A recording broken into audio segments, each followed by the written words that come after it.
Here we'll write a Python program. Print a pattern with numbers. So in comment line we'll write pattern will be at first line it will print 1, at second line it will print 2, 3, at third line it will print 4, 5, 6. So first we'll accept number of rows to print from the user. So n equal to int input, enter number of rows to print. Then we'll use for loop.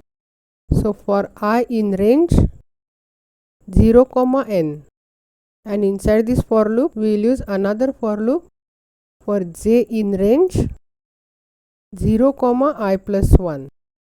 Since we are going to print 1, 2, 3, 4, 5, 6, before the for loop we will declare one variable t and we will initialize it with 1. And inside this for loop we will print t. And to give space we will use end. So end equal to, in double quote we will give space and we will increase t. So t equal to t plus 1. And outside this for loop we will use print to move to next line. And we execute this. I will give number of rows as 4. It will print a pattern as 1, 2, 3, 4, 5, 6, 7, 8, 9, 10.